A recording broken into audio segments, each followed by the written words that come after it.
Alhamdulillah nahmaduhu wa nasta'inuhu wa nastaghfiruhu wa nu'minu bihi wa natawakkalu alaihi wa na'udzu billahi min shururi anfusina wa min sayyiati a'malina may yahdihillahu fala mudilla lahu wa may yudlil fala hadiya lahu. Asyhadu an la ilaha illallah wa asyhadu anna Muhammadan abduhu wa rasuluh. Sallallahu alaihi wasallam tabaraka wa salama tasliman kasiran kasira amma ba'd. Bismillahirrahmanirrahim. Wa man ahsanu qawlan mimman da'a ila Allah wa amila salihan wa qala innani minal muslimin.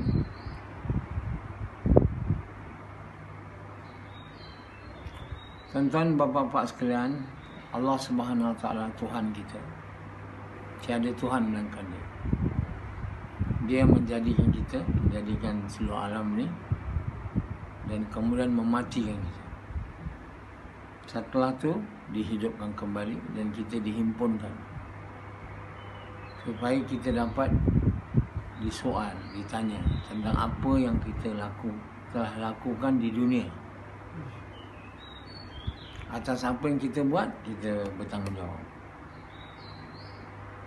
Kalau yang kita buat itu Dia suka, kita akan selamat. Kalau apa yang kita buat tu Dia murka, kita akan dapat azab daripada perbuatan kita sendiri. Allah SWT tidak berlaku zalim. Dia telah hantar kita kat sini, Dia telah hantar Nabi-Nabi. Dia sama Nabi-Nabi, Dia bagi kitab, Dia suruh kita taat, kita taat. Dia hantar bukan Nabi-Nabi saja, ada bukan Nabi, jadi sebagai utusan Dia, naib Nabi. Tapi manusia pilih untuk tak nak ikut. Sufyan pilih untuk tak nak ikut. Kalau Sufyan masuk neraka, salah siapa? Salah Allah. Mana boleh salah Allah? Kalau Rashidi masuk neraka, semua dah tahu, saya dah ajar dia, tapi dia tak nak ikut. Salah siapa? Yazid tak nak ikut. Tapi bila sekarang dia tak cakap salah dia, dia tak cakap dia salah. Sampai masuk neraka pun dia tak cakap ni salah dia. Dia akan cakap salah orang. Manusia ni dia tak nak kata dia salah. Rashidi kalau masuk neraka, Sufyan masuk neraka, dia takkan salahkan diri dia. Tapi sebenarnya salah diri kita. Tak ada siapa yang salah. Sebab Allah Tuhan kita telah hantar Nabi-Nabi, Rasul, kitab, orang bagi peringatan. Kita sendiri yang tak nak ikut, yang pilih satu jalan yang kita suka. Jalan tu masuk neraka. Kalau kita ikut jalan yang Allah tunjuk melalui Nabi-Nabi, Rasulnya, maka jalan tu jalan berjaya, jalan masuk syurga. Jadi sekarang manusia seluruh dunia ni, dia sebenarnya kena faham, kan? Allah bukan masukkan dia dalam neraka, mau masukkan dia dalam neraka. Dia yang mau masuk neraka, kerana dia pilih jalan tu. Kan manusia di dunia ni kan ada kebebasan memilih.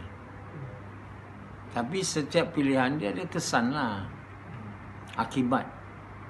Saya bebas memilih, tapi takkan pula kita pilih satu jalan bebas, jalan tu jalan buruk, takkan kita boleh dapat baik pula. Tapi memang kita bebas memilih. Kita boleh pilih dua jalan aja sebenarnya. Nak jalan, satu jalan lurus, satu jalan tak lurus. Tapi jalan tak lurus tu banyak cara je lah, banyak dia punya tu. Jadi Kebebasan memilih memang, kebebasan bercakap, kebebasan itu. Saya boleh cakap apa saya nak, memanglah boleh. Kamu kena tanggung akibat daripada apa yang kamu buat. Jangan kamu kata saya bebas memilih, lepas tu saya tak bertanggungjawab. Kamu bebas memilih, Allah bagi tempoh kat dunia ni. Tapi kamu kena tanggungjawab lah atas apa yang kamu pilih. Jadi kalau kamu pilih seronok, kamu pilih jalan, kamu ikut perintah Allah, tentulah kamu kena tanggung akibat dia. Akibatnya masuk neraka. Jadi yang buat kamu masuk neraka tu diri kamu sendiri lah. Allah tak ada mau kamu masuk neraka. Kenapa nak salahkan Allah? Kenapa nak salahkan siapa? Salahkan diri kita. Tapi di dunia ni kita tak mau salahkan diri kita. Kita kata saya bebas. Ayalah bebas. Saya bebas cari jalan apa saya suka. Atas nama kebebasan inilah mereka semua kata saya berhak untuk melanggar perintah Allah. Saya berhak untuk ikut jalan. Ini saya punya diri, saya punya hidup. Human rights. Kebebasan manusia memilih. Memang ada kebebasan. Tak ada kebebasan. Tapi kalau kamu buat satu perbuatan membahayakan orang, melukakan orang, memudaratkan orang, takkan kamu tak bertanggungjawab lah. Kamu kena masuk penjara lah. Semua manusia bebas kat dunia nak buat apa dia nak. Mana ada siapa boleh tahan. Kalau satu orang nak buat jahat, mana ada siapa boleh tahan dia? Boleh. Polis tak boleh tahan, mak tak boleh tahan, bapak tak boleh tahan. Lepas tu sibuk menjerit kebebasan. Maksud dia orang tu kebebasan memilih, membuat apa saja. Lepas tu datang keburukan pada orang lain, saya tak bertanggungjawab. Itu bukan maknanya kamu maknanya bebas nak buat jahat kat orang tanpa kamu mendapat dia punya kesan akibat. Benar tak? Sebab itu satu orang pencuri, dia curi barang orang, dia tak buat tak baik pada orang. Memanglah dia bebas mencuri. Dia boleh mencuri, dia boleh tak mencuri. Tapi kalau kau dah mencuri, takkan kau tak bertanggungjawab atas perbuatan buruk tu. Jadi hari ini kehidupan kebebasan memilih ni, human right ni, ialah untuk membenarkan manusia berbuat apa saja tanpa tanggungjawab. Itu sebenarnya. Saya boleh buat apa saja tapi saya tak bertanggungjawab atas apa-apa keburukan yang datang akibat apa yang saya buat. Jadi kalau kita buat sesuatu perbuatan yang mendatangkan keburukan tu kita kena tanggung lah. Mana boleh orang lain. Pembunuh, pencuri, perogol, dia buat baik, buat buruk kat orang. Takkan dia tak kena tanggung perbuatan dia. Akibatnya dia masuk penjara, digantung, dibunuh. Begitu juga di akhirat nanti. Jadi manusia ni di dunia bebas. Pilih apa dia nak buat. Tapi bukan makna bebas dia tak bertanggungjawab. Dia kena bertanggungjawab. Jadi kita mestilah berani. Saya pilih jalan buruk, saya sanggup terima akibat perbuatan saya. Itu maknanya kalau kita sedia pilih jalan buruk, kita sedialah tanggung buruk dia. Ini tak nak. Saya sedia, saya pilih jalan buruk tapi saya tak mau tanggungjawab. Tak boleh lah. Itu tidak adil nama. Itu makna kehidupan tidak adil. Awak buat buruk, buruk tu kena pada awak lah. Awak buat baik, pilih buat baik, baik tu kena ke awak balik. Jadi manusia ni tidak akan boleh lari daripada akibat perbuatan dia. apa yang yang kita tanggung di dunia hari ini juga akibat perbuatan kita juga. Allah SWT bagi kesusahan pada kita. Nak kesempitan atau apa-apa malapetaka, ialah akibat perbuatan kita lah. Kita manusia pilih buat buruk, akibat tu datanglah buruk. Datanglah pada kita bermacam-macam malapetaka. Tiba-tiba datang taufan, banjir, ribut. Ada ribut sekarang di Mekah katanya. Itu semua kesan perbuatan orang yang duduk kat situ lah. Kalau tiba-tiba datang kat Gombak ni satu bah besar, ini akibat perbuatan orang-orang yang tinggal di sini. Dia bukan sebab perbuatan baik, mesti perbuatan buruk lah datang malapetaka. Jadi manusia boleh pilih lah, nak malapetaka ke nak rahmat. Ini tak, nak buat jahat, nak pilih langgar perintah Allah, lepas tu nak rahmat. Nak rahmat, nak baik, nak bagus, nak berkat, nak tenang, semua nak baik. Tapi amal semua nak jahat. Mana boleh. Kita kena faham bahawa amal jahat tidak akan dapat bawa rahmat Allah pada kita. Dengan izin Allah. Kalau kita mau rahmat, kita mau kebaikan, kita mesti pilih. Kita mesti pilih jalan baik. Jalan baik itu bukan jalan yang kita fikir baik. Jalan yang Allah kata baik. Jalan yang Allah kata baik itu ialah jalan Nabi Muhammad SAW. Kalau kita tak ikut jalan Nabi, kita kata saya nak ikut jalan baik. Jalan baik yang mana? Yang saya fikir baik. Tak boleh. Kita tak boleh ikut jalan baik yang kita fikir baik sebab kita tak tahu apa yang baik. Yang tahu apa yang baik, apa yang tak baik bukan kita. Kita ada ilmu. Yang bagi tahu kita apa yang baik, apa yang baik adalah Allah, Tuhan kita yang Maha Alim, Maha tahu. Yazid dia tak nak ikut apa perintah Allah. Dah 10 tahun bagi tahu lebih, dia tak nak ikut. Lepas tu dia tak nak tanggung akibat dia, tak nak ikut tu. Tak boleh lah. Dia kena tanggung lah akibat dia. Akibatnya iman dia lemah. Akibat iman lemah, amal dia lemah. Akibat amal lemah, bala datang di dunia, kesusahan. Di akhirat dapat azab. Itu kena sedia tanggung lah. Jadi saya sekarang pilih tak nak taat, saya sedia tanggung segalanya. Jangan pula menangis, jangan pula menjerit, jangan pula kita mengadu. Kita yang pilih. Jadi Allah SWT sangat adil, dia sangat baik, sangat adil, sangat penyayang, pengasih, Maha Karim, Rahim. Kitalah yang telah memilih jalan salah.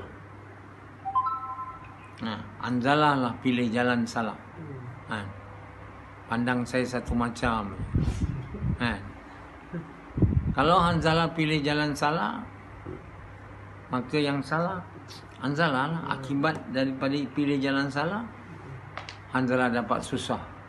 Bukan saja di kehidupan akhirat, di kehidupan dunia. Jadi kesusahan, malapetaka, baik, buruk, semua datang dari Allah. Akibat perbuatan kita. Kita buat jahat di bumi, di laut. Maka akibat dia berbuat jahat di bumi, di laut, datanglah malapetaka. Lepas tu manusia semua melolong, nangis, menjerit. Satu taufan tu, pulau semua habis dekat Filipina. Habis semua. Itu semua akibat perbuatan buruk Mereka lah. Lepas tu semua hantar menangis, menjerit, melolong. Nak buat apa lagi melolong, menangis tu? Ya, manusia ni dia mau selamat, dia kena pilih jalan betul. Pasti dengan izin Allah dia akan bahagia di dunia ni dan di akhirat. Allah tak akan datangkan malapetaka apabila manusia ni pilih. Jadi manusia ni satu perkara, dia nak lazat. Dia nak lazat, dia tak nak yang benar. Jadi dia tak kira lah malapetaka ke apa ke datang, tak apa. Yang pentingnya saya mau lazat. Saya mau lazat lah. Macam Rashidi, dia mau lazat. Dia kata yang susah, yang malapetaka apa tu kemudian kira. Belakang kira. Kemudian kira. Jadi bila dia buat satu perbuatan melanggar perintah Allah, lazat, dia kata tak nampak pun datang bala. Oh, boleh buat lagi. Lepas tu dia buat lagi, tak nampak lagi. Allah SWT ni bila kita buat satu benda tak baik, dia tak serta-merta ambil tindakan. Dia akan bagi tangguh masa, amaran, macam-macam kan. Sebab dia Maha Penyayang. Dia tak mau terus-terus datang azab. Tapi kita dah salah sangka pula. Yang dia lambatkan bala tu sebab nak suruh kita ambil fikir dan kembali bertaubat. Tapi kita tak. Kerana kita nak mengejar lazat tu tadi, kan? Kita terus buat, tengok tak ada lagi. Terus buat, tengok tak ada lagi. Sekali Allah kata dia ni nampaknya tak tahu bahasa. Ya, sekali Allah lanjut, dah melolong. Dah menjerit-jerit. Habislah.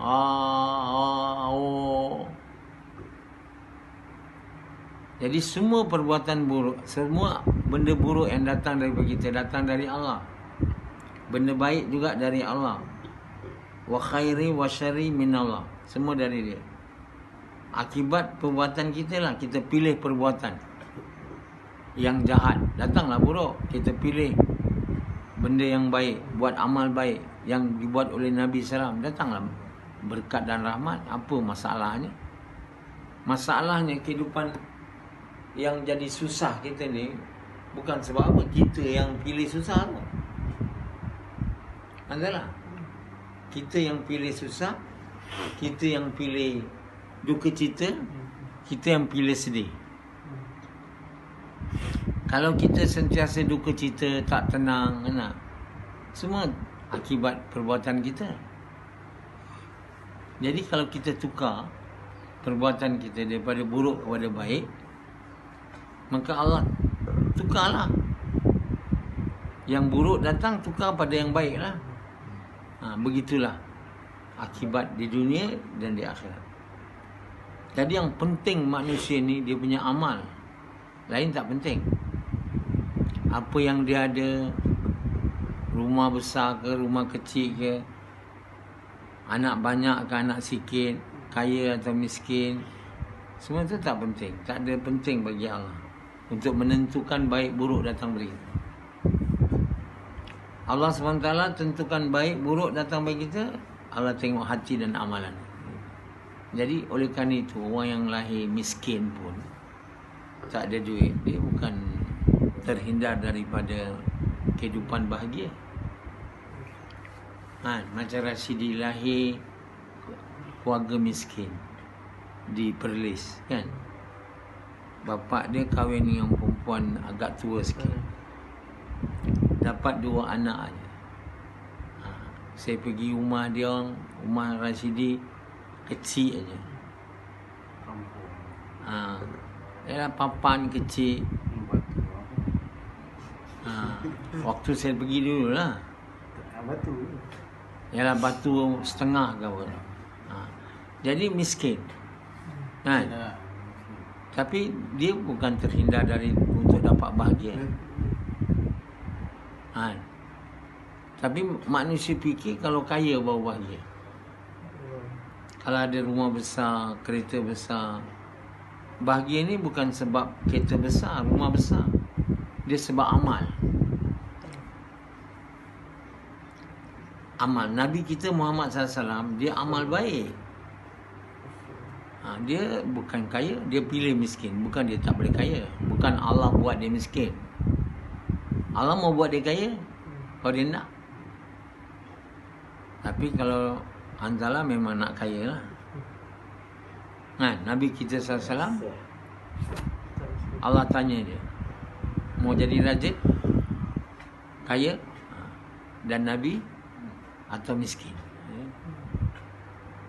Jadi kata Nabi SAW, kalau aku mau kaya, kalau aku mau tidur atas tilam yang empuk, bila isteri dia lipatkan tilam dia jadi daripada 2 jadi 4 supaya lebih selesa. Kenapa semalam nampak lain macam dia tilam kan? Nabi tanya isteri dia, dia 2 jadi 4 supaya kamu tidur selesa lagi.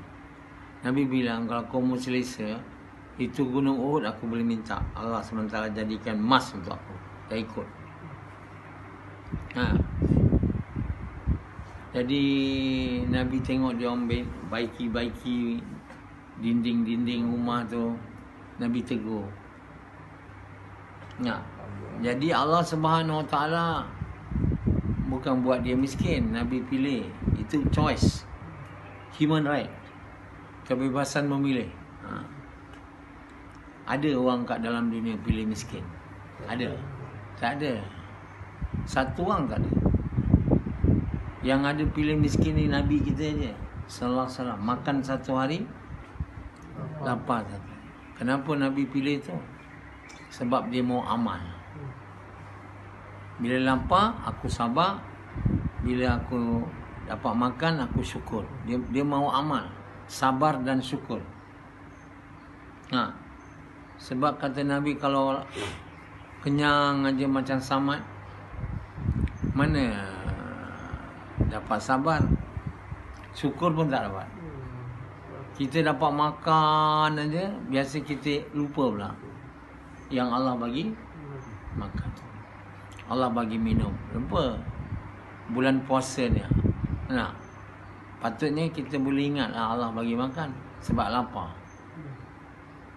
Lepas nanti buka puasa, bila kita buka puasa, ada ingat Allah bagi makan? Tak makan makanan yang dihidang, kita ingat tak Allah bagi makan? Mana ada orang ingat? Sebelum puasa lagi dah memikir. Ada apa tu, bila tengah nak buka tu, semua fikir nak makan. Kita tak syukur. Kita tak minta, ya Allah, ini semua makanan semua Engkau yang bagi. Dia takkan mungkin ada sini melainkan Engkau bawa. Ada orang cakap dulu. Kau dengar dari siapa? Saya Allah buat dapat fikir. Bila bulan puasa ni nampak sangat Allah bagi makan. Apatah lagi Allah buat saya keadaan dapat makan apa pun tak ada beli. Saya tak beli apa makanan pun. Yalah, orang lain beli. Tapi makna Allah tak buat kita bekerja untuk dapat apa kita nak makan. Jadi lagi nampak Allah bagi. Jadi kita makan buka puasa tu dengan syukur. Sebab kita dah ada sabar tak makan. Sabar sebab tadi tak boleh makan. Sepanjang hari tak boleh makan, tak boleh minum. Nak tunggu waktu berbuka, lepas tu kita dapat makan. Jadi kita dapat syukur dan dapat sabar. Jadi Nabi SAW mau macam itu hari-hari. Bukan bulan puasa je. Tapi kita tak mau syukur, tak mau sabar. Kita mau makan. Dan kita mau makan yang sedap-sedap. Jadi akibatnya bila makan sedap datang, kita tak ingat Allah bagi. Bila tak dapat makan, kita tak ingat Allah tak bagi. Allah terus hilang. Sebab itu kalau kita tak ingat Allah, kita takkan dapat amal ikut perintah Allah kan. Masalahnya kita tak mau amal dan tak mau ikut Allah sebab Allah pun tak ingat. Allah tu tak ingat. Kenapa saya boleh cakap, ya Allah, segala puji bagimu? yang bawa makanan ni? Sebab saya ingat Allah kan. Waktu berbuka tu. Kamu semua tak boleh cakap sebab tak ingat Allah. Jadi kalau Allah tak ingat, ingat apa pula? Mestilah ingat lain daripada Allah kan. Begitulah kita dalam semayang. Allah SWT bagi kita semayang untuk mengingati dia.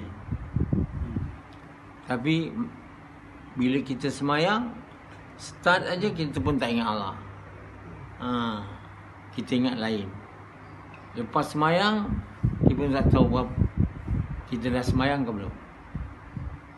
Jadi kalau dalam semayang kita tak boleh ingat Allah, luar semayang boleh? Tentu sekali susah kan. Kenapa Allah tak bagi kita ingat Allah dalam semayang? Sebab kita memang dalam hati kita tak ada Allah Ta'ala. Mulut aja ada, hati tu tak ada. Sebab itulah usaha utama,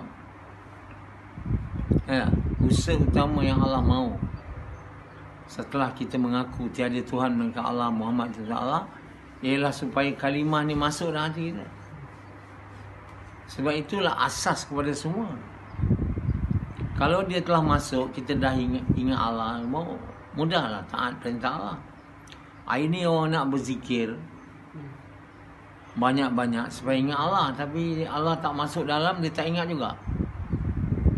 Ribu-ribu zikir. Dia kalau Allah ada dalam, tak berzikir, tengok gunung pun ingat Allah. Betul tak? Tengok ikan ingat Allah. Semua ingat sebab Allah ada dalam. Tapi orang kadang dia nak dapat zikir, ingat Allah, dia berzikir. Lama dah berzikir dah. Bertahun-tahun. Ribu-ribu tak boleh ingat dia. Tengok gunung dia tak boleh ingat Allah. Hatta masa dia berzikir pun dia lupa Allah juga. Allah tak ingat. Sebab dia punya cara salah.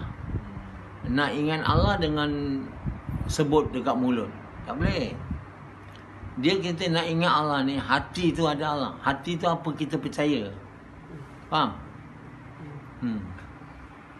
Sebab itu Allah perintah kita setelah mengucap, kita buat kerja dakwah. Kita buat kerja mengajak manusia kepada Allah. Inilah kerja yang diberi kepada semua Nabi-Nabi. Jadi orang tak nak. Dia nak ingat Allah dengan berzikir, dengan la ilaha illallah, la ilaha illallah. Tuan-tuan yang mulia, masa orang semua doa selamat, doa kenduri arwah, semua orang pergi berzikir, kau ingat Allah ke? Ingat Allah ke ingat makan? Kenapa tak boleh ingat Allah? Sebab Allah tak ada dalam hati kita. Kenapa Allah tak ada hati kita? Allah tak masukkan dia dalam hati kita kan. Yang nak masukkan Allah tu dalam hati bukan kerja usaha yang kita buat tu, Allah Ta'ala.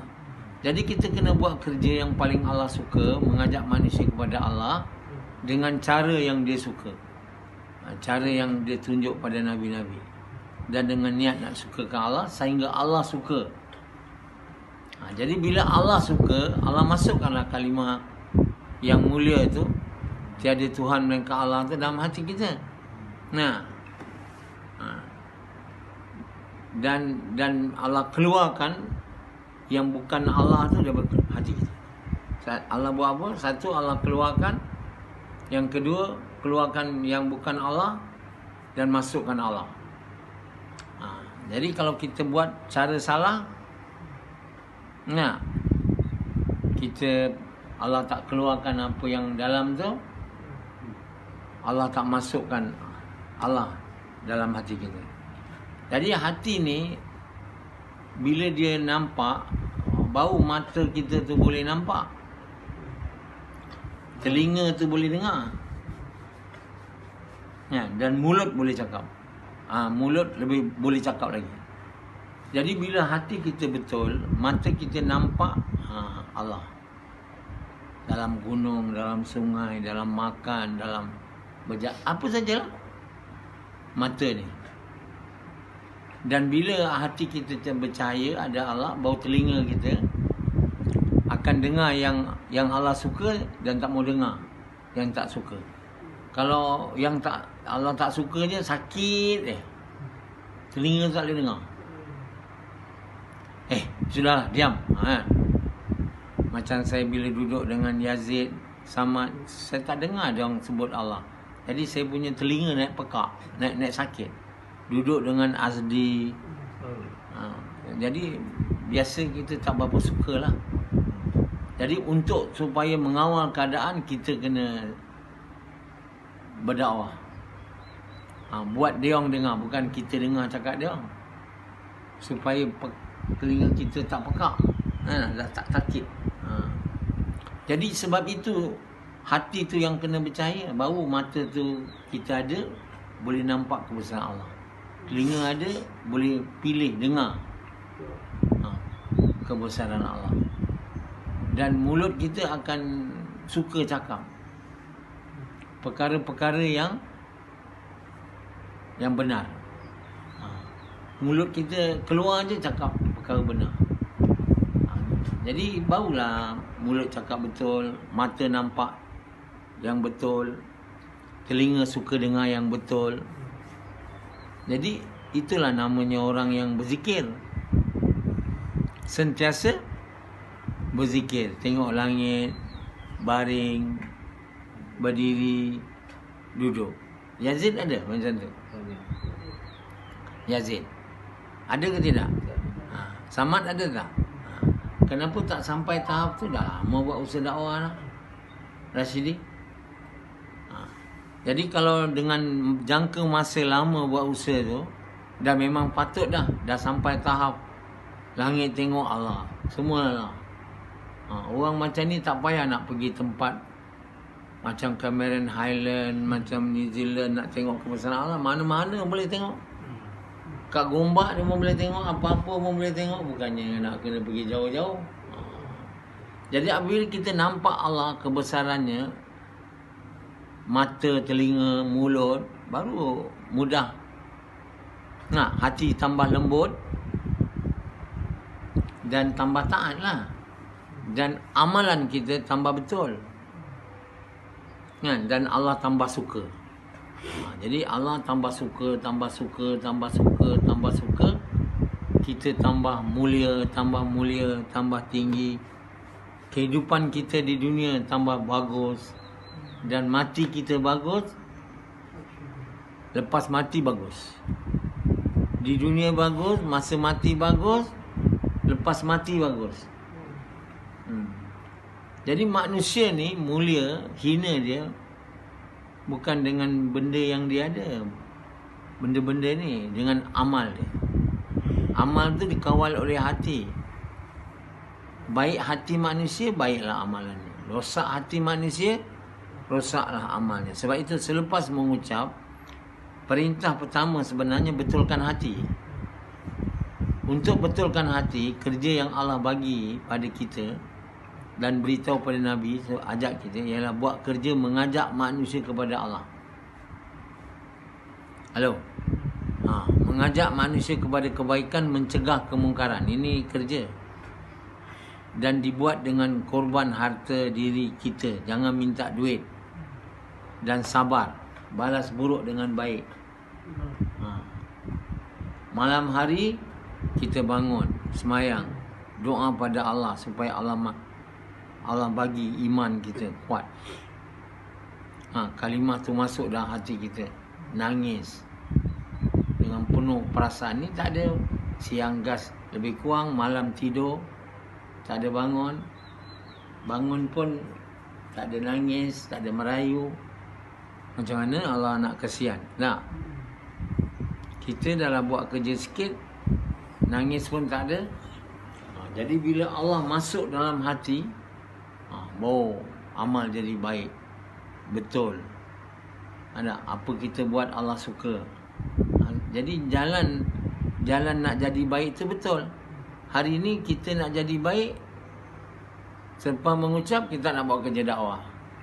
Kita nak banyak baca buku. Iqra' kita kata. nak betulkan hati ni ikra, banyak baca buku. Jadi kita banyaklah kitab pergi baca. Ibu-ibu kitab lah kita baca. Tapi dia tak boleh buat hati kita betul. Jadi rugi masa je lah banyak baca kitab. Lepas tu banyak ceramah, banyak berceramah. Banyak berceramah, banyak dengar ceramah. Dia berceramah pula dapat duit. Tak ada korban harta diri. Jadi mana hati nak betul? Sampai mati hati tak betul. Bila hati tak betul, amal tak betul. Basic. Nabi SAW berkata manusia tu dia punya ketua. Hati dia kalau baik hatinya, baiklah manusia tu. Kalau tak baik hatinya, tak baiklah manusia. Tapi kita tak nak pegang benda ni. Jadi benda pertama kena dibuat selepas mengucap, bukan banyak baca buku atau masuk madrasah.